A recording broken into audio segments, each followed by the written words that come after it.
친구들 안녕. 좋아. 3학년 역사 시간이 돌아왔다. 오늘 3학년 역사 수업의 주제는 바로 월드워 1 세계 1차 대전이 되겠다. 선생님이랑 학교에 있을 때 세계 1차 대전 공부했던 반도 있을 거야. 그런데 진도도 맞추고 그 다음에 또 여러분들이 한 번 더 복습하는 차원에서 시험에 부담이 없으니까 편하게 들어보라는 의미에서 다시 한번 강의를 녹화하고 있으니까 이미 들었던 친구들은 복습한다라고 생각을 하고 듣고 아직 진도를 나가지 않은 반은 한번 이 기회에 세계 1차 대전을 제대로 공부해 본다는 생각으로 한번 수업을 진행해 보면 좋을 것 같다. 우리가 이제 기말고사 다 끝나고 너희들이 졸업을 앞두고 있잖아. 그때까지 어떤 순서로 수업을 진행해 나갈 거냐면 총 8개의 수업을 선생님이 구상을 하고 있다. 그래서 세계 1차 대전부터 쭉쭉 시작해서 마지막에 냉전체제 이후 현대 시대까지 우리가 알아보는 시간을 가지고 싶은데 일정이 어떻게 될지 모르겠어. 너희들이 이제 1월 첫 번째 주에 종업식을 하고 방학을 들어가게 되는데 그 전까지 수업을 얼마나 할 수 있을지 모르겠지만 일단 이와 같은 순서로 수업이 진행된다는 거 여러분들 알아줬으면 좋겠다. 그 중에 오늘은 첫 번째 세계 1차 대전에 대해서 알아볼 거다. 여러분들 이게 뭔지 알지? 이게 뭐야? 그래, 만리장성이잖아. 근데 만리장성이 영어로 뭔지 아니 얘들아? 만리장성은 영어로 The Great War이야. 우리가 만리장성이니까 뭔가 직역을 하면 머릿속에서 10,000 리 롱 월 뭐 이래야 될 것 같은데 그게 아니라고. 그냥 Great Wall. 그냥 위대한, 겁나 큰 벽 이러면 사람들이 그냥 당연히 그게 만리장성을 가리키는 말이라 이거야. 선생님이 왜 갑자기 세계 1차 대전 안 하고 만리장성 얘기를 꺼냈냐면 여기 세계 1차 대전이 월드워 1 그게 다른 이름으로 부를 때 영어로 뭐라고 부르냐면 The Great War라고 불러. 그러니까 대문자 G로 시작하는 Great War라고 말을 했을 때 우리가 직역하면 큰 전쟁, 위대한 전쟁 뭐 이런 거지만 그걸 가리키는 게 뭘 가리킨다? 세계 1차 대전을 가리키는 거야. 얼마나 다른 전쟁에 비해서 가지는 특징점이 컸으면 이전 과제의 전쟁과 얼마나 달랐으면 그냥 사람들이 Great War라고 하면은 그것이 1차 대전을 가리키는 이야기겠니. 그래서 세계 1차 대전이 여태까지의 전쟁과는 상당히 양상이 달랐고 세계의 역사에 미친 영향이 굉장히 컸다라고 하는 사실을 여러분들이 머릿속에 담아두면서 오늘 수업을 시작하면 좋을 거다. 또 세계 1차 대전을 가리키는 다른 말은 The Great War 말고도 The War to End All Wars, 그러니까 모든 전쟁을 끝내기 위한 전쟁. 그러니까 얼마나 전쟁이 커다랗고 규모가 대단했으면 이 전쟁이 모든 전쟁을 끝내기 위한 전쟁이었다 라고까지 이야기를 했겠니. 그래서 그런 내용들을 생각을 해보면서 오늘 수업을 진행해보면 좋겠다. 자, 그래서 오늘 세계 1차 대전에 대해서 총 3가지를 알아볼 예정이다. 첫 번째 세계 1차 대전의 배경, 그리고 세계 1차 대전의 특징, 그리고 1차 대전의 결과, 이렇게 3가지 파트에 대해서 나눠서 공부를 해볼 예정이다. 1차 대전의 배경은 여러 가지 복합적인 이유가 있지만 우리가 그 중에 제일 먼저 생각해야 되는 것들은 바로 제국주의 국가들에 대해서 생각해야 돼. 세계대전이라고 하는 것들은 결국에 제국주의를 추구했던 열강들이 서로 부딪힌 것들이거든. 그럼 이 열강들이 왜 부딪혔나를 알기 위해서는 우리는 당시 유럽 열강들의 제국주의 상황을 알아봐야 돼. 바로 왼쪽에 보이는 이 지도가 당시 상황을 대표할 수 있다고 볼 수 있는데 제국주의 국가들이 식민지 쟁탈전을 하고 있는 사진이야. 그러니까 당시 유럽 제국주의 국가들이 차지했던 식민지의 영토를 보여주고 있는 거다.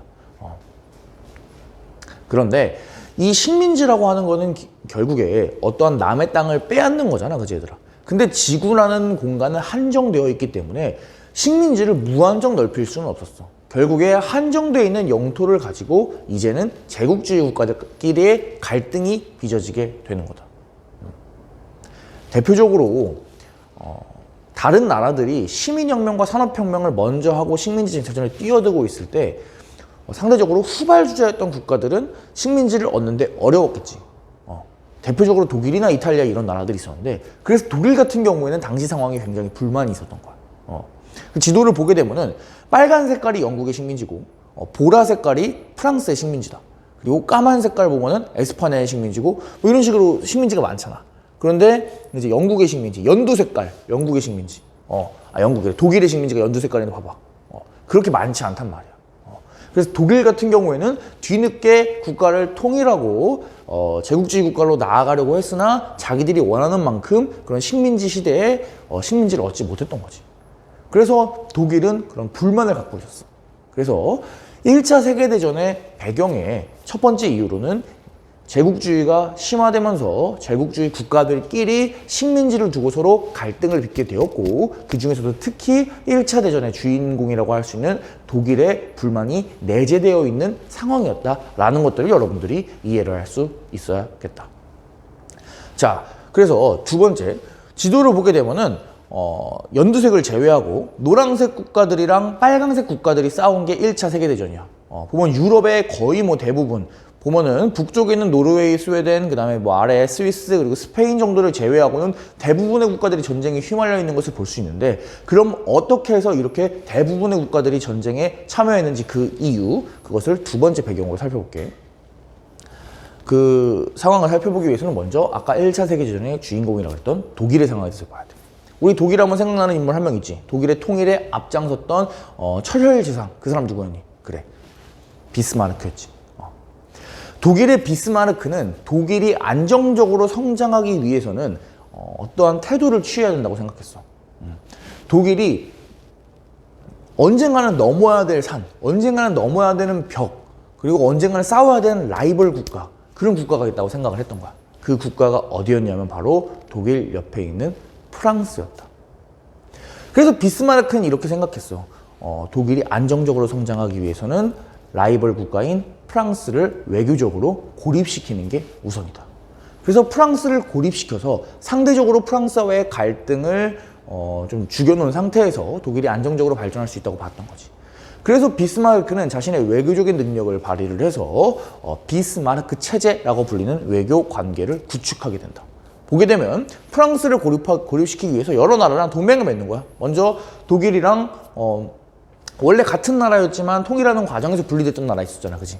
오스트리아. 지금 오스트리아 헝가리 제국인데, 무튼 오스트리아랑 동맹을 맺고, 그 다음에 또 독일 말고 다른 나라들이 막 식민지를 막 할 때, 식민지를 막 산업혁명하고 시민혁명에서 막 제국주의 국가로 성장해서 막 식민지 차지할 때 독일처럼 쪼개져 있어가지고 상대적으로 후발 국가였던 나라가 있었어. 어디였니?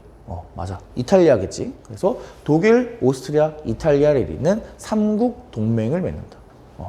그리고 또 비스마르크는 프랑스와의 갈등을 앞두고서 절대로 배후에 있는 러시아랑 갈등을 빚으면 안 된다고 생각했어. 우리가 양쪽에서 공격당하면 곤란하잖아, 그지? 그러니까 프랑스와의 결투를 앞두고서 우리는 무조건 러시아랑 친하게 지내야 된다. 그래서 보게 되면 삼국 동맹 이후에 배후에 있는 러시아와도 그런 친하게 지내는 관계를 맺는 것을 볼 수 있다. 그래서 비스마르크가 있을 때는 유럽의 열강들의 그런 서로 갈등은 있었지만 그게 전쟁까지 갈 만한 상황은 아니었어. 그래서 당시에 이러한 미묘한 국제관계의 균형을 우리는 비스마르크 체제라고 부른다. 선생님이 왜 이 얘기를 먼저 했는지 알겠지? 이 비스마르크 체제가 무너지면서부터 유럽 상황에 뭔가 미묘한 기류가 흐르게 되는 거다.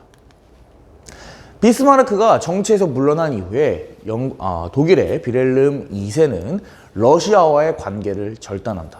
결국에 독일, 오스트리아, 이탈리아 이 삼국 동맹만 남게 된 거야.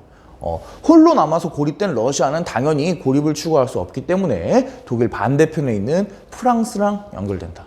그리고 프랑스는 다시 영국, 그리고 영국은 다시 러시아와 연결되면서 이제는 독일, 오스트리아, 이탈리아를 잇는 삼국 동맹에 대항하는 영국, 프랑스, 러시아의 삼국 협상이라고 하는 그런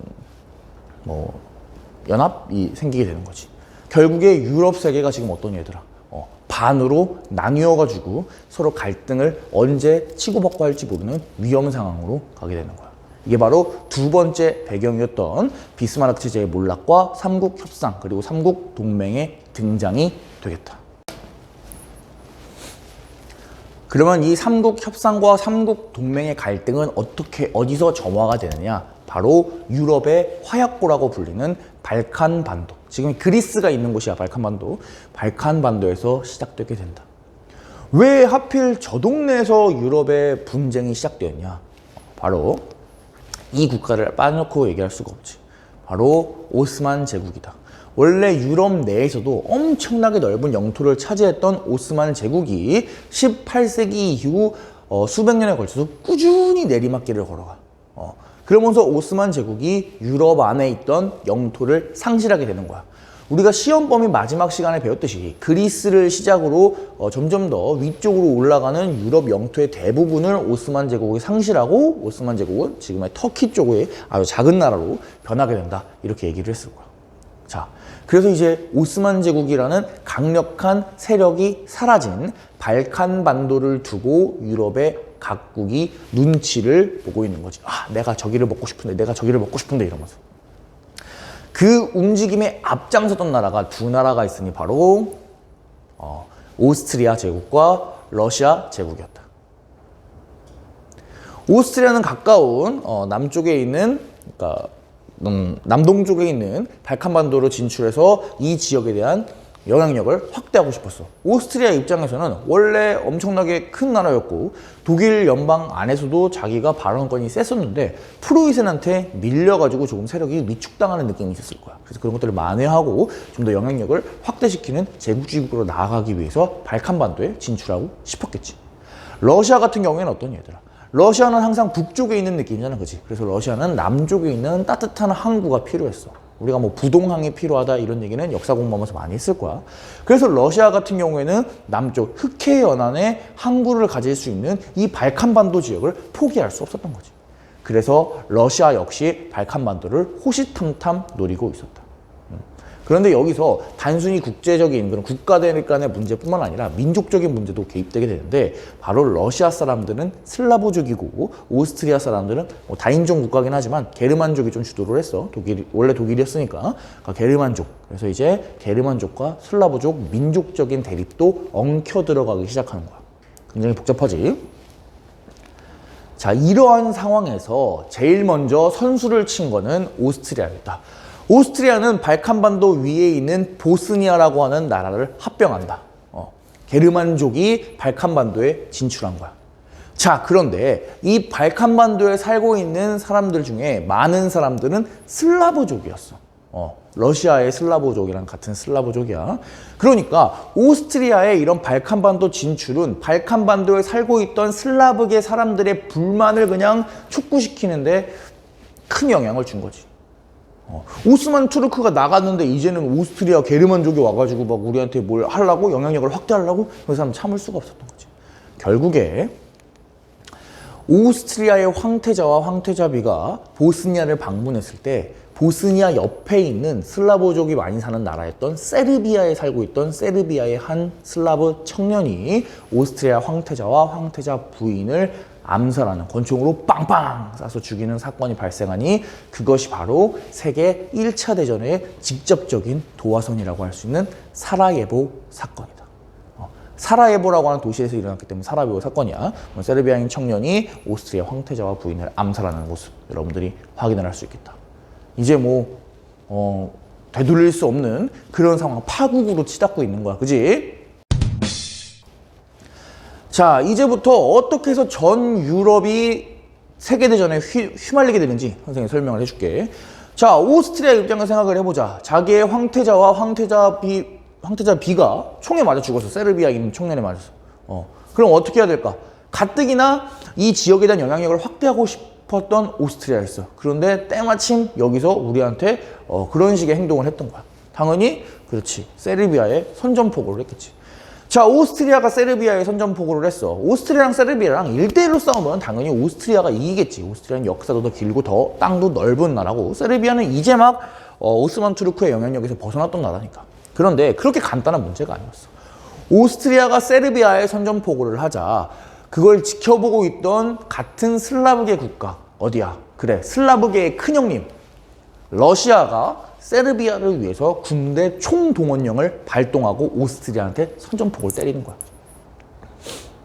러시아 입장에서는 같은 민족적인 슬라브 이런 것도 있겠지만 자기들도 발칸반도에서 영향력을 행사해야 되잖아. 그러니까 당연히 세르비아를 도와서 게르만족 오스트리아를 공격할 수밖에 없지. 자, 이런 상황에서 오스트리아가 맞고 있는 걸 가만히 볼 수 있을까? 우리 아까 실컷 삼국 동맹 얘기했잖아, 그지? 결국에 독일은 오스트리아를 지원하기 위해서 러시아를 공격하는 결정을 내리게 된다. 자, 그런데 선생님이 아까 얘기했지. 독일 입장에서는 러시아나 프랑스랑 싸울 때 항상 양쪽에서 싸우면 불리하다고. 그래서 한쪽이랑만 싸움에 집중을 해야 되는 게 독일의 상황이었어. 자, 근데 지금 러시아를 공격하는 건 어쩔 수 없는 불멸의 사실이잖아, 그지? 그래서 러시아를 공격하기 전에 독일은 그러면은 이렇게 생각했어. 러시아랑 본격적으로 싸우기 전에 상대적으로 러시아보다 약해 보이는 프랑스 쪽을 먼저 빨리 다 밀어버리고 러시아와의 전쟁에 집중하자.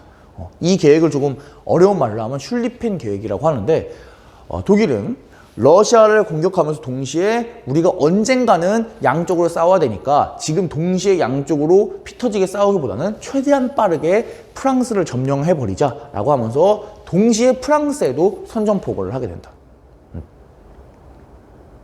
오케이? 그래서 양쪽으로 화살표가 가는 거야. 독일은 러시아를 공격하면서 동시에 배후를 안정시키기 위해서 프랑스도 공격을 하게 되는 거다. 자, 근데 프랑스를 공격할 때 프랑스를 빠르게 공격하기 위해서 이렇게 좀 우회해서 공격을 하게 되는데, 그때 지나게 되는 나라가 벨기에라는 나라가 있었어. 이 벨기에는 중립국을 발표했지만 독일은 그런 걸 무시하고 그냥 벨기에를 점령해버리고 통과해버렸지. 그러면서 프랑스를 침략하게 되는 거야. 자, 이 상황에서 프랑스는 당연히 독일이 쳐들어오니까 독일에 반격을 해야겠지. 그런데 또 영국은 독일이 중립국이었던 벨기에를 지나서 점령해서 공격하는 것을 보고 전쟁에 참여하게 된다. 결국 영국과 프랑스 역시 독일을 공격하게 되는 거지. 자, 영국이 독일을 공격하면서 이 전쟁에 참여를 하자 영국을 정말 싫어했던 나라가 있어. 바로 오스만 제국이었다. 오스만 제국은 옛날에 영국이랑 해군 관련된 그런 사업을 하면서 이렇게 사기를 당한 적이 있어서, 쉽게 말하자면. 그러면서 이제 오스만 제국 내에서 반영 세력이 엄청나게 강했거든. 그래서 영국이 참전하는 걸 보자 영국이 전쟁에 참전한다고 이러고 있는 와중에 독일이 야, 오스만 투르크야, 우리 좀 도와줘라 라고 해서 독일 편에 서서 러시아를 공격하게 된다. 결국 이렇게 전쟁의 화살표가 엄청나게 복잡하게 되지. 선생님, 그러면 삼국동맹의 한나의 국가인 이탈리아는 뭘 했나요? 좋아. 이탈리아는 딱 보니까 지금 상황이 돌아가는 게 어때, 얘들아? 아무래도 빨간 팀보단 파란 팀이 더 세 보이지. 그러다 보니까 이탈리아는 삼국동맹을 이탈하고 오스트리아를 공격하게 된다.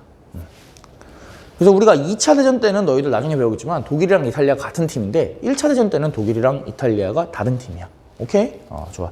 그래서 이런 식으로 처음에 발칸반도, 유럽의 화약고라고 불리는 발칸반도에서 있었던 땅땅 사라예보 사건으로부터 시작해서 복잡하게 전 유럽이 세계 대전에 휘말리게 되는 사건들을, 그런 과정들을 여러분들이 살펴보았습니다.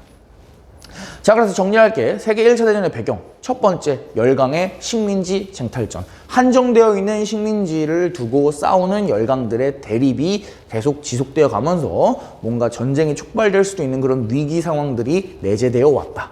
오케이. 자, 두 번째, 복잡한 국제 관계. 비스마르크 체제로 대변되는 안정되어 있는 그런 위용 위에 있었던 안정, 그런 것들이 끝나버리게 되고 삼국동맹과 삼국협상이 나오게 되면서 유럽은 언제 양대 진영으로 나눠서 싸워도 이상하지 않을 그런 상황이 되었다.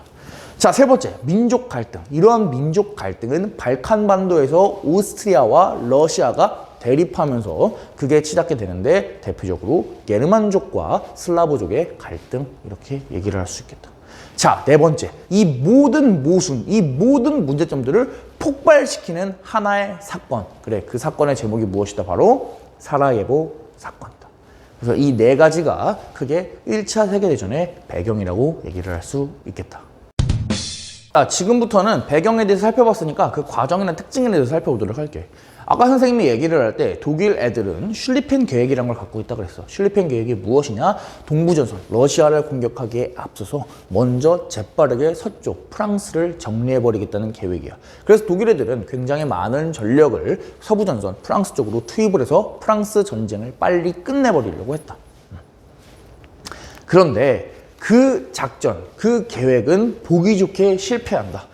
독일은 프랑스를 점령하기는커녕 프랑스를 돌파하고 나서는 그 전선이 계속 고착화돼 있었어. 서부 전선이 고착화돼서 뭐 뚫지도 못하고 뚫르지도 못하고 이런 식으로 계속 지지부진한 상황이 되어버렸다. 여기서부터 살펴보는 건데 세계대전의 1차 대전의 특징을 바로 1차 세계대전에서는 공격이 수비보다 훨씬 불리했어. 예전에 우리가 생각해보면 전쟁할 때 공격이랑 수비랑 놓고 봤을 때 뭐 공격이 아무래도 좀 유리해 보이지 않니 얘들아? 먼저 가가지고 재빠르게 공격해가지고 수비하고는 다 뚜까 부수고 그 지역을 차지하고 그지? 그런데 1차 대전이 시작될 때는 수비가 공격보다 훨씬 유리한 상황이 된다. 과학기술이 발전하면서 공격하는 입장에서 수비를 뚫기가 너무 어려운 거야. 어떤 것들이 있었냐면 총 3가지를 살펴볼 거야 선생님이랑. 첫째, 이때 기관총이 본격적으로 사용되기 시작한다. 사진에 보이지? 기관총. 기관총 한정이 1분에 몇백에서 몇천 발 정도의 총알을 발사할 수 있었어. 그러니까 1초당 뭐 수십 발씩의 총을 다다다다다 쏠 수 있는 거야. 그렇게 총을 쏘고 있는데 그 총알이 빗발치는 곳에서 군인들이 이렇게 총을 들고 공격해가지고 막 하면은 막 총을 다다다다 쏘면 어떻게 되니 그 사람들 다 죽는 거야. 그냥 뛰어오다가 죽는 거야. 그러니까 옛날처럼 뭐 이렇게 활 촥 빼고 뭐 돌격하라 그래서 막 타닥타닥타닥 그래서 막 칭칭칭칭칭 뭐 이렇게 그렇게 싸우는 전쟁이 이제 아닌 거야. 이제는 다 사람들이 쭉 있고 총을 들고 기관총을 들고 기다리고 있다가 상대편이 공격하라 그래서 막 와 오면은 드드드드드드 하면은 그냥 죽어버리고 끝나고 그런 양상이 돼버리는 거. 수비하는 쪽이 훨씬 유리하겠지, 그지? 다음, 두 번째, 참호라는 것들을 파기 시작해. 그래서 지면 위에 올라와 있으면 어떤 얘들아 총을 쏘면 맞잖아, 그지? 그러니까 숨어야 되잖아. 그래서 몸을 숨기기 위해서 참호라는 것들을 파기 시작한다. 그래서 이렇게 길게 사진에 보이는 것처럼 구덩이를 파고, 구덩이가 매우 이렇게 길게 돼 있는 거야. 그래서 그 구덩이를 파고 그 안에서 사람들이 숨어 있고 때로는 휴식을 취하고 그러다 적이 공격하면은 다시 올라와서 총이랑 기관총 다다다다다다 쏘고 그럼 사람들 다 공격하는 애들 죽고 그럼 또 아래 가서 기다리고 숨고 이렇게 마치 두더지 게임처럼. 그래서 굉장히 긴 참호들을 많이 건설했었다. 그리고 그 참호는 당연히 막강한 수비력으로 무장되어 있었던 거지. 그리고 거기서 끝나는 게 아니야. 참호 앞에는 보이는 것처럼 철조망을 만들었어요. 촘촘하게 철조망을 만든 거야. 너희들 철조망 본 적 있지? 되게 막 아프잖아. 막 가시같이 돼 있잖아. 그지? 그런데 그거를 그냥 넘는 것도 어려운데 막 기관총이랑 총을 다다다다다 쏘고 있는데 막 철조망을 막 이렇게 하면서 막 넘을 수 있니? 어렵겠지. 그러니까 이 수비하는 쪽이 훨씬 유리한 거야. 공격하는 쪽이 쉽사리 그런 수비 벽을 뚫을 수가 없었던 거다. 그래서 여기서 말하는 기관총, 참호, 그 다음에 철조망, 이것을 우리가 흔히 1차 세계대전의 3대 악마라고 부른다. 굉장히 많은 사람들이 이것들 때문에 죽게 돼.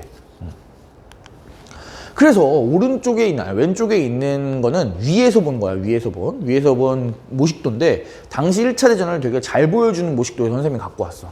보게 되면 위에서부터 독일군 참호가 있고 그 다음에 그 앞에 이렇게 X 표시처럼 된 거 보이지? 독일군 철조망이 있어. 그리고 그 아래쪽에는 프랑스 철조망이 있고 그 아래쪽에는 프랑스 참호가 있다. 그리고 조금 더 내려가 보면은 프랑스 참호가 두 번째 게 또 있는 거야. 그리고 그 가운데는 빨간색으로 여기에 다 바로 전선이 형성되어 있는 거다. 전선은 무슨 뭐 그 전구에 연결하는 전선이 아니라 전쟁의 라인이라는 거야. 근데 그래서 이 전선을 바탕으로 양쪽 참호에서 사람들이 서로 일로 공격했다가 하면서 서로 그 사이에서 무수히 많은 사람들이 죽어나간 거지. 이 전선이라고 표시된 거 옆에 영어로 원문 뭐라고 돼 있니? No man's land라고 돼 있지. No man's land. No man's land 무슨 뜻이야? 랜드인데 no man, man이 없다. 사람이 없다. 그러니까 뭐야? 여기는 그냥 사람들이 다 죽어나간 거야. 여기서는 그냥. 그러니까 no man's land라고 불리는 거지. 그 정도로 굉장히 전쟁이 치열했다. 서부전선에서는 이렇게 서로 밀지도 못하는 그런 전선의 고착화가 이루어졌다. 운이 좋아서 뭐 독일군이 프랑스 참호를 돌파했다고 치자 얘들아. 근데 돌파해도 소용이 없어. 왜냐? 그 아래쪽에 봐봐. 프랑스 참호 2가 또 있잖아. 그지? 이런 식으로 참호가 겹겹이 있기 때문에 예전이랑 다르게 예전에는 전쟁 공격해서 한 번 승리를 거뒀어. 그럼 승리를 거둔 다음에 파죽지세로 그냥 전력적인 거점들을 점령해 나가면서 영토를 확 넓힐 수 있었잖아. 근데 이제는 공격하는 것도 어렵지만 공격해서 그 참호를 점령한다고 해도 와 점령했다 했는데 보면은 한 몇 킬로 뒤에 참호가 또 있는 거야. 그럼 또 그거를 해야 되는 거야. 결국에 예전이랑 다르게 불과 막 몇백 미터, 뭐 몇 킬로미터 정도의 영토를 차지하려고 진짜 수많은 사람들, 그 단위도 많아 이제는. 막 수만 명, 수십만 명 사람들이 죽게 되는 그런 상황이 발생하게 되는 거다. 그게 1차 세계대전의 강력한 특징이야. 당시 사진들을 조금 볼게. 이게 참호에서 쉬고 있는 병사들의 모습이다. 그래서 이런 식으로 참호를 파놨던 거야. 분명히 반대편에 몇 킬로 뒤에는 다른 나라 군인, 독일군도 저런 식으로 참호를 파고 그 안에서 쉬었겠지. 보면은 평소에는 쉬고 있다가 몇몇은 쉬고 있는 거 보이지. 그리고 또 이렇게 경계를 하면서 그런 식으로 전쟁을 했던 거야. 이렇게 머리를 내밀면은 저격수한테 총을 맞을 수도 있잖아. 그러니까 저렇게 숨어가지고 잘 안 보이게 그런 참호를 했고, 그런 양쪽이 다 이렇게 엄청나게 길게 막 참호를 꾸불텅꾸불텅하게 파놓은 그런 양상을 띄었던 것 여러분들이 사진을 통해서 확인할 수 있겠다. 그런데 이게 참호가 안 좋은 게 뭐냐면은 당시 사진을 봐봐야 되더라. 이 참호가 비가 오면 땅을 파는데 구덩이냐 흙구덩이잖아. 그런데 비가 오면 어떻게 했니 얘들아? 그 참호에 비가 고인단 말이야. 이게 땅보다 아래니까 뭐 이렇게 물을 빼기도 어렵잖아, 그지? 그래서 이 사진에 보이는 것처럼 비가 와가지고 막 물이 이렇게 막 젖으면은 사람들이 거기 발이 막 들어가 있는 거야. 여러분들 군화를 안 신어봐서 모르겠지만 군화 말고 여러분들 뭐가 있을까? 막 그런 부츠 같은 거 있잖아. 그런 거 신었다고 생각해봐. 여러분들 부츠 같은 거 신어봤지? 그럼 그거 얼마나 묶고 풀고 막 이러기가 어려워. 그리고 이게 한번 이렇게 물에 이렇게 비 와가지고 여러분 이렇게 막 물 빡 바닥에 신발 다 젖어봐.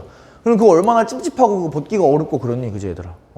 근데 당시에 그래서 이 참호에 있는 사람들이 이렇게 물에 젖고 이러면은 이 발을 어떻게 할 수가 없었던 거야. 그래서 실제로 그 참호 발병이라고 하는 그런 병도 생겼다 그래. 그러니까 막 발이 막 부르트고 막 그냥 막 썩고 막 이러는 거지. 이런 식으로. 비위생적인 상황에서 계속 습기에 노출되어 있다 보니까. 그럼 저 사람들 표정이 되게 안 좋아 보이지 않니? 사진에 있는 사람도? 기분 탓인가? 약간 저런 식으로 굉장히 열악한 환경에서 수개월 내지 몇 년 동안 서로 대치를 하는 상황이 발생했다. 그게 세계 1차 대전이야. 그러니까 이렇게 사람이 축축하고 비위생적이고 막 사람들은 막 계속 죽어가지고 막 노맨스 랜드에 막 시체들이 막 넘쳐나고 막 또 병 걸려 죽고 막 그러면 어떡하겠냐 얘들아. 당연히 전염병도 많아지고 그런 와중에 또 뭐가 생겨. 그래, 쥐들도 많아지잖아. 그래서 봐봐, 강아지랑 쥐 크기 보여? 쥐 엄청 크지? 그러니까 쥐들이 그렇게 많았대. 그래서 막 쥐들이 병도 옮기고 막 시체 막 갉아먹고. 원래 쥐는 사람 보면 무서워서 도망가잖아, 그지? 너희들 쥐 본 적 있나 모르겠네. 그 쥐는 사람을 보면 도망가. 원래 이렇게 불 딱 켜면 슉 하면서 도망간단 말이야. 근데 1차 대전 당시에 쥐들이 사람을 안 무서워했대. 왜냐? 시체를 하도 먹어서 사람이 그냥 자기 먹이처럼 인식을 했던 거야, 쥐들이. 그래서 사람이 있어도 안 도망가고 막 그랬대. 정말 끔찍한 거지. 아유, 쥐 진짜 크다, 그지? 그래서 1차 세계대전에 이런 특징을 우리가 참호가 있다 그래서 보통 참호전이라고 부르는데, 그거 관련된 내용이 2020년에 나왔던 영화가 되게 좋은 게 있어. 1917이라고 하는 영화가 있는데, 그래서 보게 되면은 이런 식으로 이렇게 몸을 숨기고 있는 모습이나 참호를 걸어가는 모습 등 되게 1차 대전의 모습을 잘 표현을 했거든. 그래서 나중에 기회가 되면은 여러분들이 한번 보는 걸 선생님이 추천을 해줄게. 자, 그래서 여기까지 얘기했던 게 1차 대전의 특징 첫 번째, 바로 참호전이 되겠다. 예전이랑은 다르게 참호전이라는 특징이 있었기 때문에 서부전선에서 전쟁이 밀리지도 않는 고착화된 상태가 되고, 그 사이에서 진짜 수만 명, 수십만 명의 사람이 죽어나갔던 끔찍한 전쟁의 양상을 띠게 되는 거다. 자, 또 전쟁의 양상이 어땠는지 보여줄게. 오른쪽에 보이는 거 뭐야? 왼쪽에 보이는 거, 그래, 기차지. 그러니까 산업혁명을 겪으면서 유럽에 기차들이 많이 놓였단 말이야. 철로들이 많이 놓였어. 근데 이 철로들이 있으면 좋은 점이 뭐냐? 바로 전력 충원의 용이 있었어. 그러니까 예전 같은 경우에는 막 전쟁에서 수만 명이 죽었어. 그러면은 사실상 부대가 괴멸된다고 봐야 돼. 그런데 이제는 수만 명이 죽었다? 그러면은 다음날 또 유럽 전역에서 각국 각지에서 기차에다가 청년들을 실어서 전쟁터로 내보낼 수가 있었어. 교통이 워낙 발달돼 있으니까. 그러니까 이제는 뭐 그냥 끝없이 사람들이 그냥 있는 만큼 충원이 되는 그런 상황이 되어버리는 거야, 1차 세계대전 때는. 자, 그 다음에 그래서 그런 식으로 수많은 젊은이들, 수많은 남자, 청년들이 이제 전쟁터로 막 가잖아. 그러면은 이전의 전쟁에서는 전쟁의 전방과 후방의 구분이 명확했어. 그래서 전쟁은 전쟁하는 그런 군인들의 몫이고 나머지 사람들은 그냥 있었단 말이야. 그런데 이제는 그렇게 있을 수가 없었어. 모든 그냥 총을 들 수 있는 남자들은 다 전쟁터에 가야 되고 막 기차 타고 막 가고 다음날 또 가고 다다음날 또 가고 또 가고 이러니까 남아있는 사람들이 후방에서 업무를 담당했어야 되는 거야. 전쟁은 총을 들고 싸우는 것도 중요하지만 보급을 해주는 것도 굉장히 중요하단 말이야. 뭐 밥을 만든다던가 아니면은 총을 만든다던가 총알을 만든다던가 뭐 철조망을 조립한다던가 그런 것들이 굉장히 중요했어. 그런 군수 공장에서 누가 일하게 되었냐면 바로 여성들이 일하게 된 거야 이제. 그래서 예전이랑 다르게 뭐 남자, 여자, 뭐 전방, 후방 가릴 거 없이 그냥 온 동네, 온 국가 사람들이 다 같이 힘을 합쳐서 전쟁한다. 그래서 세계 1차 대전의 중요한 특징을 우리가 또 뭐라고 부르냐면 두 번째 총력전이라고 부른다. 전체 력, 힘, 전쟁. 그러니까 온 나라가 하나의 힘을 합쳐서 하는 그런 엄청난 규모의 전쟁. 그것이 바로 총력전이 되겠다. 1차 세계대전의 특징에 대해서 알아봤고 이제 그러면은 그 마무리를 하기 전에 그럼 아까 전쟁이 시작되고 나서 전쟁의 양상이 어떻게 되는지 볼게. 독일은 프랑스를 빨리 점령하려고 했던 슐리핑 계획을 실시했지만 그것이 굉장히 성공하지 못했다. 그러한 와중에 독일한테 엎친 데 덮친 격으로 영국은 영국의 강력한 해군력을 바탕으로 독일의 해상을 봉쇄하게 된다. 독일은 서부 전선을 미는 것도 굉장히 어려운 상황인데 이런 해안까지 봉쇄가 당하면서 굉장히 위기에 빠져 있었어. 이러한 상황에서 위기를 극복하기 위해서 독일 애들이 생각해낸 전략은 바로 잠수함이었다. 유보트라고 불리는데 독일은 이 잠수함을 가지고 그 유명한 작전인 무제한 잠수함 작전을 벌이게 된다. 무제한 잠수함 작전은 뭐냐면 잠수함을 그냥 무제한으로 보내가지고 당시에 영국으로 들어가는 배 혹은 영국에서 나오는 배, 영국 국기를 달고 있는 배 이런 것들은 그게 군함이든 뭐 여객선이든 아니면 뭐 고기잡이 배든 이런 거 상관없이 그냥 다 어뢰를 쏴가지고 격침시켜 버리는 거야. 요즘에야 뭐 이렇게 레이더가 있어가지고 잠수함을 쉽게 탐지할 수 있지만 예전에는 그런 기술이 없었잖아, 그지? 그러다 보니까 영국 해군력이 막강했지만 이런 독일 애들이 잠수함 위주로 작전을 펼쳐서 영국 배들을 격침시켜 버리니까 영국의 해상 봉쇄가 약해져 가기 시작했어. 영국 애들이 또 불안에 떨기 시작했다. 그런데 독일 입장에서는 이게 참 안타깝다고 해야 되나? 참 어떻게 말해야 될지 모르겠네. 어떤 일이 발생하냐면은 독일이 또 영국에서 나오는 여객선 하나를 격침시켜 영국 배를 격침시키는데 그 배의 이름이 루시타니아호라고 하는 배가 있는데 문제는 이 배가 미국으로 가고 있는 배였거든. 그래서 이 배 안에 미국인이 한 100여 명 정도 탑승한 있는 상태였어. 그래서 독일의 무제한 잠수함 작전 하에서 이 배를 격침시켰더니 이 배에 있던 미국인들 100여 명이 죽은 거지. 그래서 이제 여태까지 전쟁에 직접적으로 참여하지 않았던 국가 어디야? 그래, 미국이 1차 대전에 참전하게 된다. 그래서 그 전에는 미국은 뭐 무기나 조금 팔고 그런 식으로 1차 대전에서 이득을 보고 있었겠지. 그런데 이제 미국이 본격적으로 세계 대전에 참전하게 되는 거다. 그러면 이제 뭐 결과는 안 봐도 뻔하겠지. 독일은 첫 번째 계획이었던 프랑스를 빨리 점령하는 것도 또 실패했고 영국의 해상 봉쇄를 풀어내는 것도 실패했고 엎친 데 덮친 격으로 바다 건너에서 엄청난 생산력을 자랑하는 미국도 참전했어. 그래, 결과는 불보듯 뻔하다. 동맹국이 패배했던 거야. 독일, 오스트리아, 오스만 제국이 패배했다. 그러면서 세계 1차 대전은 900만 명 이상의 사망자, 2,700만 명 이상의 부상자, 그리고 800만 명 이상의 고아들을 만들고 겨우 끝나게 되는 거다. 참 끔찍한 전쟁이었어, 그지? 우리가 900만 명이라는 숫자가 너희들이 감이 안 올 수도 있는데 서울시 인구가 한 950만 정도 되거든? 그러니까 서울시에 있는 모든 사람들, 사람 얼마나 많니, 얘들아? 아침에 선생님 출근길에 오다 보면은 막 지하철에서 막 사람 엄청 많고 뭐 차 타고 운전하고 올 때면 막 그냥 차가 그냥 가득해, 그득그득해, 사람들이. 근데 그 사람들 다 죽어도 900만인 거잖아. 참.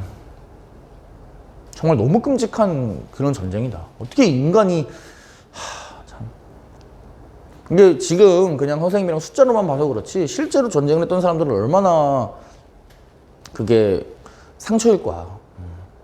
전쟁은 절대 하면 안 된다, 얘들아. 우리가 그런 걸 배우려고 역사를 배우는 거야.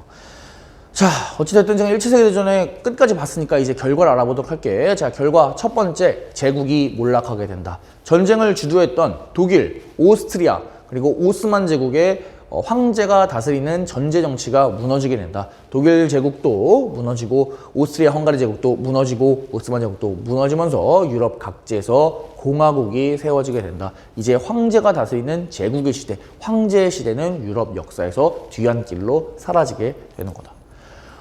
러시아 같은 경우에는 삼국 협상층 이게 해서 독일이랑 싸웠잖아. 그런데 끝까지 전쟁하지 않고 전쟁을 하다 보니까 내부 사정이 안 좋아져가지고 독일이랑 먼저 중간에 우리 전쟁 그만합시다 라고 이제 전쟁을 멈춰 화의를 하는데, 그러고 나서 러시아에서 무슨 일이 발생하냐면 러시아 혁명이 일어나. 그래서 원래 러시아 제국, 러시아도 황제, 짜르가 다스리는 나라였는데 혁명이 일어나면서, 여러분 사회주의 혁명 이런 거 들어봤지? 그러면서 러시아 제국도 몰락하게 된다. 그래서 전쟁에 패배했던 독일, 오스트리아, 오스만 제국, 그리고 전쟁에서 중간에 이탈했던 러시아 제국 역시 제국이 몰락하고 공화국이 등장하는 그런 상황을 여러분들이 체크할 수 있다.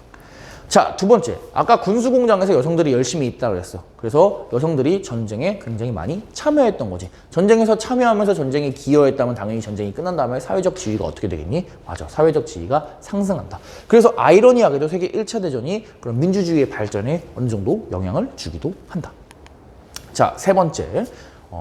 세계의 정세가 좀 바뀌게 돼. 세계 정세, 세계 슈퍼파워에 딱 등장하는 나라가 두 개가 있어. 그것이 바로 미국과 일본이었다. 미국이 여러분들이 지금 생각하기에는 세계에서 가장 넘버원, 그냥 변하지 않는 넘버원인 것처럼 느껴지지만 예전에 1차 대전이 나오기 전까지만 해도 그렇지 않았어. 미국도 자기들 안에서, 미국 국토 안에서 발전하기 바빴단 말이야. 뭐 남북전쟁도 치렀고 서부 개척도 해야 되고, 그래서 이제 막 발전하고 있는 그런 신생 강국 느낌이었단 말이야, 미국이. 그런데 이 1차 대전을 겪으면서 미국이 세계의 그런 여론을 주도할 수 있는 슈퍼파워로 등장을 하게 되는 거다. 자, 미국뿐만 아니라 바다 건너의 일본도 그랬어. 어땠는지 보자. 일본은 원래 어디의 동맹이었을 것 같니? 일본은 전통적으로 영국의 동맹이었어. 우리 1학기 때 배웠던 을사조약 이런 것들 전부 다 영국이랑 일본 영일동맹 이런 거 다 체결되어 있는 하에서 영국의 묵인 하에 일본이 이제 그런 식으로 했던 거야. 그래서 일본이랑 영국은 굉장히 친밀한 동맹국 사이였는데, 영국이 일본한테 독일을 공격하는 걸 좀 도와달라고 얘기하니까 일본이 거기까지 공격하러 가지가 않아. 너무 멀어 거기는. 우리는 거기 안 가고 그럼 우리 아시아에서 독일 공격할게 이렇게 얘기하면서 일본은 1차 대전에 참전은 하긴 하지만 뭐 유럽까지 군대를 보내지 않고 그냥 아시아에서 조금 공격을 한 거야. 독일이 차지하고 있는 중국 지역의 영토, 칭다오 같은 데를 점령하고 그러면서 아시아 지역에서 자기의 영향력을 공고하게 키워나갔던 거지. 그래서 유럽 애들이 전부 다 저기서 치고받고 싸우고 있는 동안에 아시아 지역에서 산업화도 더 급격하게 이루어내고 군대도 더 확장했던, 그런 영향력을 확장시켰던 일본이 역시 미국과 같이 세계에서 눈에 띄는 슈퍼파워로 성장하게 된다. 그래서 여러분들이 지금 생각하는 것보다도 일본이 훨씬 당시에 잘 나갔었어. 그래서 이런 잘 나가는 그런 자신감을 바탕으로 나중에 2차 세계대전도 일으키는 거겠지. 불만이랑 그런 것들 합쳐져가지고. 자, 마지막 네 번째. 이렇게 전쟁이 참혹하다 보니까 사람들이 평화에 대한 관심이 많아졌어. 그래서 지금 유엔의 전신이라고 할 수 있는 국제연맹이라고 하는 단체를 만들어서, 야, 우리 이제 국가들끼리 좀 모여가지고 좀 그런 거에 대해서 얘기를 하자. 평화에 대해서 이야기를 하자. 우리 너무 전쟁하면 안 된다. 우리 전쟁하면 해봤더니 이거 뭐 전쟁 2번 했다가는 진짜 지구 멸망하겠다. 이렇게 하면서 국제연맹이라는 단체도 창설되었다라고 하는 지점까지 여러분들이 살펴보면 좋겠다. 자, 그래서 오늘 선생님이랑 같이 세계 1차 대전의 복잡한 배경, 그리고 두 가지 중요한 특징, 참호전, 총력전, 그리고 세계 1차 대전의 결과까지 알아보았다. 수업이 재밌었으면 좋았겠다. 다음 시간에는 1차 대전 이후에는 어떤 식으로 유럽의 역사가 전개되는지를 알아보는 시간을 갖도록 할게. 정말 수고 많았다. 좋아. 안녕!